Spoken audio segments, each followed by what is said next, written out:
There's a pretty one, Ulysses.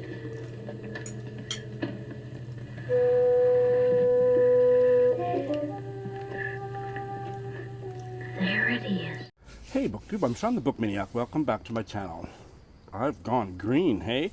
This is the same park that has the gazebo, and I stopped filming in the gazebo just a few steps away because for some reason there was just a bunch of pesky bugs that were always bugging me there, and there's no bugs today. Season change, it's a cool, relatively cool, maybe it's about 22 degrees. It's so beautiful and quiet. It's just before 7 a.m. So that's the reason I'm trying this new spot, is because that gazebo is quite close to a row of houses or whatever, and somebody is just getting up with the door open and they're taking out the garbage and stuff, and I just thought, it's 6:45, I should be a little respectful. So I moved over here and I'm facing a big basketball court or something to do with sports, hockey, I don't know, but I didn't realize how lovely this was. So this is my new go-to spot if everything works out well. I can't do it on a really sunny day because there's no protection from the sun, but this morning on a gray day, it's perfect.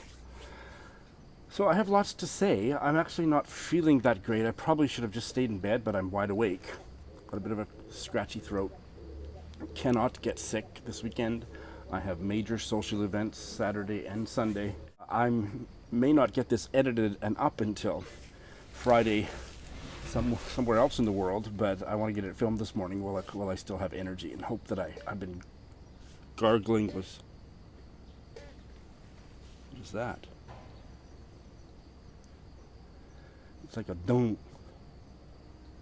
Is it a bug?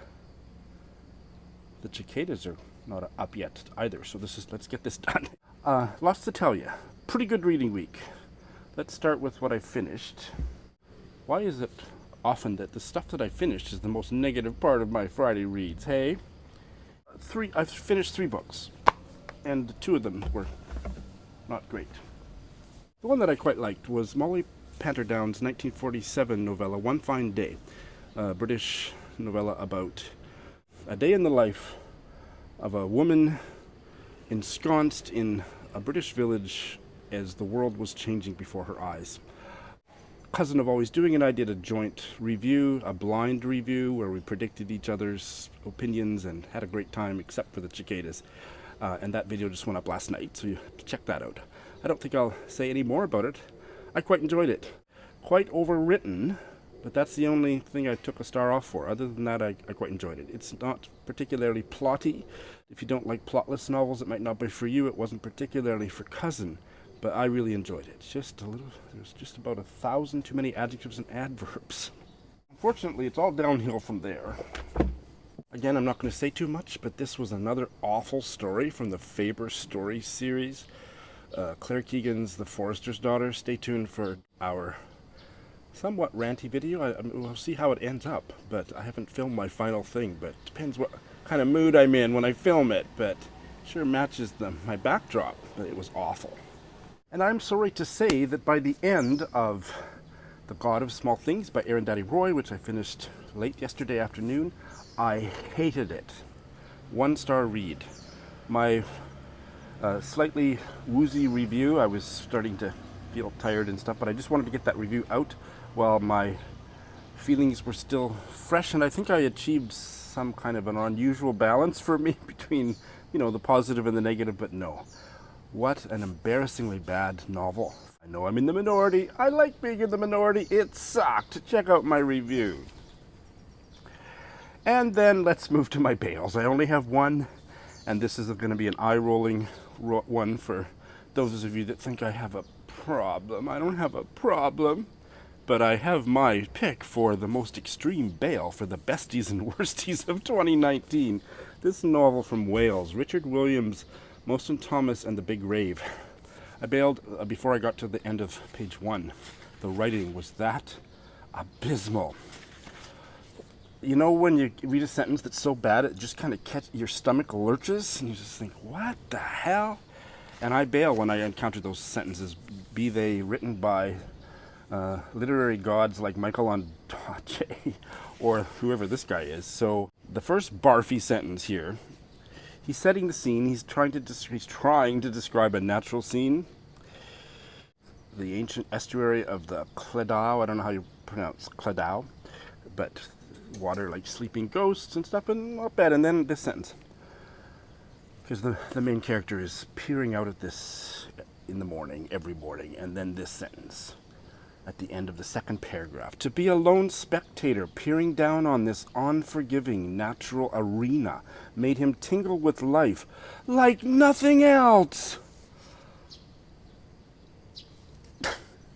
And then 3 paragraphs later, at which point I closed the book and wanted to throw it across the room, but I thought it might decrease its resale value.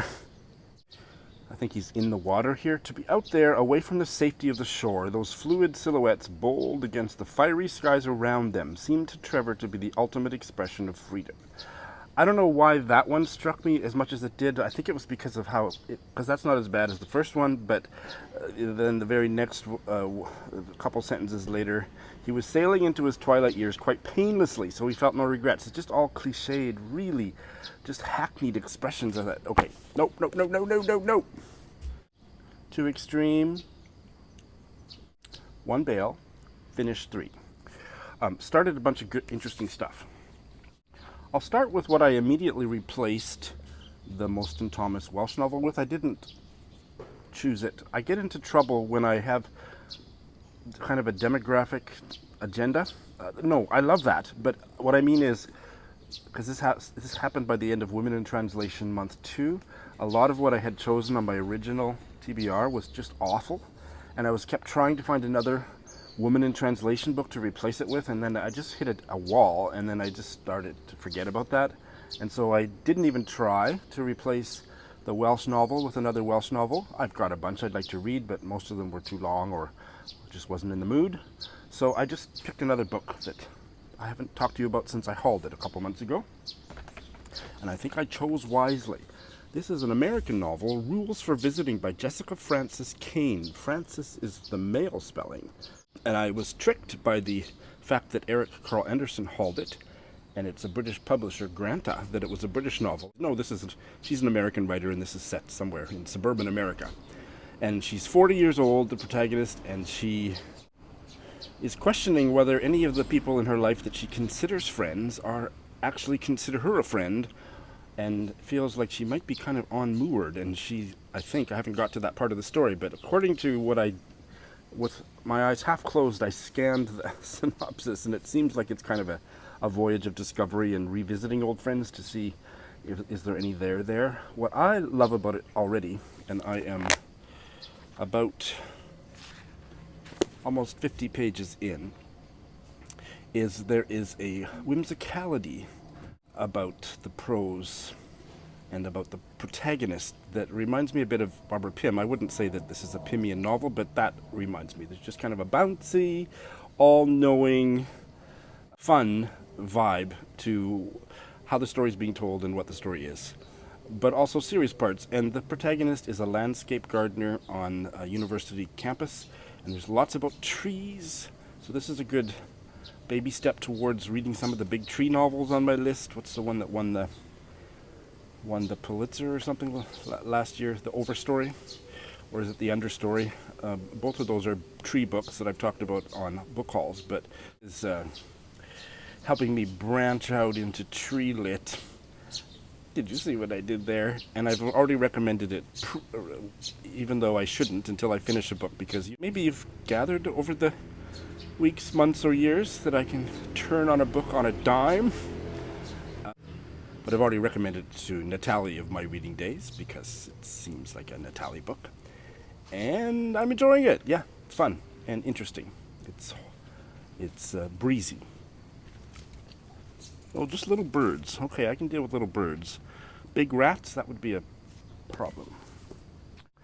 And I also started this, as I told you I would, Embers by Sandor Marai, translated from the Hungarian by Carol Brown Janeway. I'm only about 3 or 4 chapters in, and it's good. Yeah, it's a Sean story so far. Very quiet and kind of ruminative, an old, what is he, a colonel? Living in his the castle that he's inherited from his ancestors, living alone, thinking about the past, and a man is coming to visit that he hasn't seen in 40 years, and the last time they met there was some kind of bizarre love triangle stuff. But the way the backstory is being filled in, I'm enjoying. And my buddy reads. So, let's start with this one, The Gypsy Moth Summer by Julia Fierro. A buddy read with Andrew Beyond the Pages and Britta Bowler, and we've only checked in once, and our reactions, and we haven't heard from Ange. Ange, take your time. But Britt and I kind of had mixed reactions, and then I read yesterday's chunk. We're doing 5 chapters a day, so we can read it in about, 8 or days or something. I forget how that turns out, but I'm enjoying it. It's more commercial fiction, and it's not literary enough for my taste, but I don't have a problem with the writing. The story is very interesting. It's about the heiress to a weapons factory on an American island who had been virtually disowned by her rich parents, the owners of this factory or whatever. I haven't quite got all the, maybe, I think they're the owners, because she married an African American man, but the parents die, and the old mother changes her will on her deathbed and leaves everything to her daughter. And her daughter's very green and liberal and has a sexy African American husband that she can't keep her hands off. And I'm not sure how I feel about that, because there's also a lot of teenagers in the story, and I'm actually enjoying the teenage story more than the story about the adults. I'm not sure about the characterization of the adults yet, but it's still fairly early. And I got along better with it yesterday than I did the day before. But I'm enjoying the teenage high school stories, and I hate reading about high school students. But somehow it's kind of jibing with me. But I didn't finish that sentence, so not sure about. We're hearing a lot about the African American man's genitalia and how sexy he is, and we're not hearing that about any other adults. Maybe that's not because they're white, but because they're not sexy. But this is not an African American writer, and I'm just a little not sure. Not that I don't like reading about genitalia, but spread the genitalia descriptions around, Julia. I mean, we're getting lots about the teenagers. But anyway, really, tentatively, I'm engaged by it. So I will continue. And I have also started Ohio by Stephen Markley. This is a buddy read with Ollie Bliss. And he is a little bit ahead of the game, so he checked in with me on the first chunk late last night. I didn't listen to it because I got a day's worth of reading, another 20 pages to read today. I think there's another 20 pages to read tomorrow. He's way ahead. He's doing it on audio. I don't know if he's got it on 2.5 speed or what, because I'm nowhere near ready to check in with him. I can see some of you waiting with bated breath for my first impressions, and I have to say that I almost bailed during the prologue because of one horrifically, disgustingly bad adjective. What was it? Something guilt. I talked about it on Voxer with Sonia, and I've talked about it with Ollie. I have to find it. It's gone out of my head, even though it was so awful. Pull up my Voxer chat with Sonia here. Subaudible guilt. That was it. Subaudible guilt. The boys, when they were in high school in this little town in Ohio, they had subaudible guilt about sleeping with the sleazy girl in the class. And that subaudible guilt, what the fuck is that? You're not quite listening. When you're listening to your soul, you can barely hear the guilt. It's just the worst adjective ever invented, and it's used another time. And I almost bailed because of that. But I decided to stick with it, and I am really happy I did, because while the writing is not great, I don't think he's a prose stylist, this is not a literary masterpiece, this story is really engaging, and so far, I don't remember where I'm at, but I'm a ways into it, really well told, and the characterization so far is really rich. And here we are on the 18th anniversary of September 11th, and it is about a group of high school friends that were in their senior year of high school, whatever that's called in America. I don't know, you guys use weird words for your high school and university that I've never learned as a Canadian, but basically grade 12, I think, when it happens. And two friends, two men, two boys, sever ties because they disagree about September 11th. One goes on to be killed in Iraq. That's not a spoiler because it's in the very first chapter. The other one is Occupy Wall Street activist, and it just completely sends them on different paths. And it is well done. I don't like the writing, but it's a great novel so far. So that's something. It's not often that I can say that I love a novel in spite of the writing, but so far this is one. And just to be clear, except for the subaudible gaffe, the writing's not terrible, but it doesn't sing.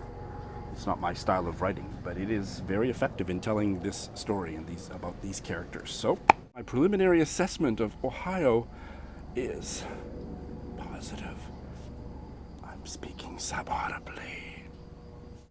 So I have a whole bunch of other stuff in progress, and some of the stuff that I'd set aside for quite some time I've been picked back up and I'm reading as regularly as I can. So there'll be a lot of books that I hope to finish by the end of the month that you haven't heard me talk about for weeks and weeks. But that's it for new stuff. And in terms of what's coming up, I have no buddy reads scheduled to begin in the coming week. But I have now that I've finished the Arundhati Roy, I'm just the kind of reader that I can't read two novels set in India at the same time. And what is that about? I could read two novels set in America, so I need to examine that at someday. But I am really looking forward to starting Sanjeev Sahot's debut novel, Ours Are the Streets. I talked about it on my TBR video, and it is time for me to begin that. That is all. Thanks for watching.